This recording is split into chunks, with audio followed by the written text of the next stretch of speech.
Kaugnay sa mga impeachment complaint laban kina Pangulong Bongbong Marcos at Vice President Sara Duterte, mapapanayan po natin si Bicol Saro Party List Representative Terry Ridon.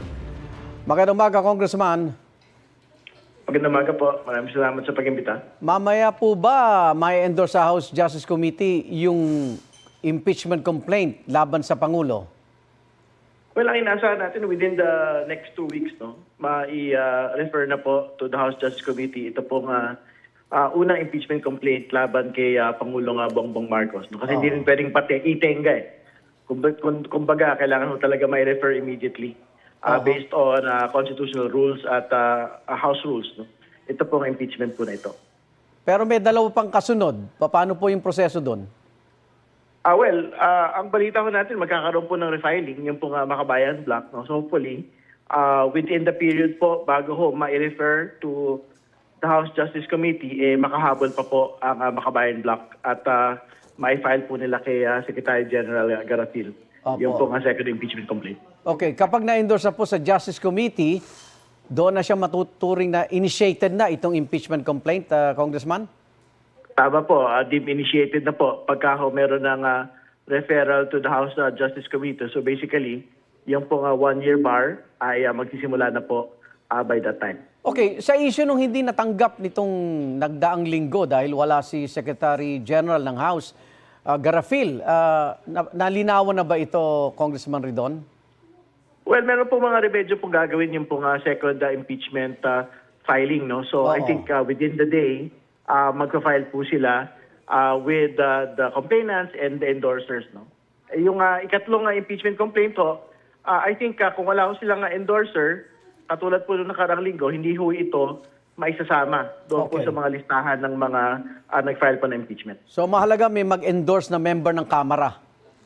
Tama po. Nung nakaraan ho, wala akong lumitaw na endorsers po yung ikatlong impeachment complaint. Okay. Sabi po ni Senate President Tito Soto, nakakahiya raw sa mundo dahil dalawang pinakamataas na opisyal sa bansa ang posibleng maharap sa impeachment complaint at makarating sa Senado.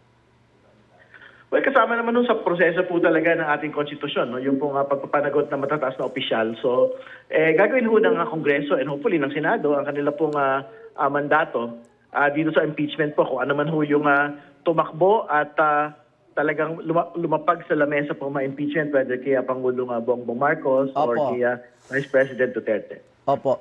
Pero sa impeachment complaint laban kay Pangulong Bongbong Marcos, sabi nga ito ay political na issue din ito at numbers game. Sa ngayon ba, majority ng Kamara, suportado pa rin si Pangulong Bongbong Marcos?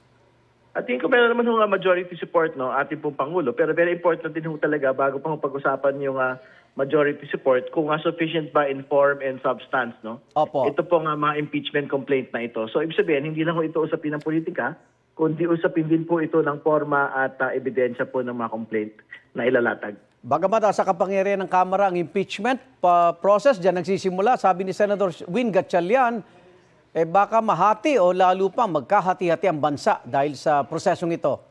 Congressman, would you agree?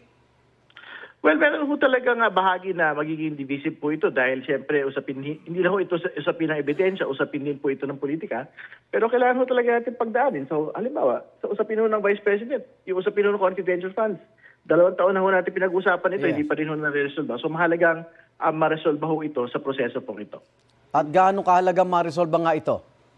Pati yung motion for reconsideration na pending po sa Supreme Court, Congressman Tama. Actually, bago pa kahit anong usapan ho ng impeachment ng Pangulo at Vice Presidente, yan po yung pinakamahalaga sa taong bayan ngayon. Kasi nga, ito po yung magiging gabay kung magkakaroon pa ba ng second impeachment complaint laban kay Vice President Sara Duterte o talaga magtutuloy ho sa Senate trial, no?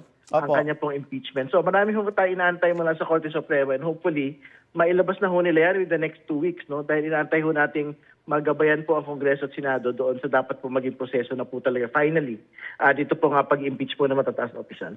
May katiyakan sa Senado na forthwith o talagang yung schedule nila magiging madali dyan, MWF daw ang impeachment trial. Tapos TTH, yung isa pa, kaya ba ng Kamara to, Congressman? Well, kung ano man ho yung schedule na pwede ho mapag-usapan, pwede nga ho sa umaga ho yung isa, sa hapon ho yung isa, kung sa House Committee on Justice po, kung magsasabay ho sila ng proseso po sa Kamara. Okay.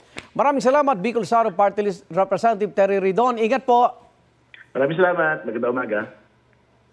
Igan, mauna ka sa mga balita, mag-subscribe na sa GMA Integrated News sa YouTube para sa iba't ibang ulat sa ating bansa.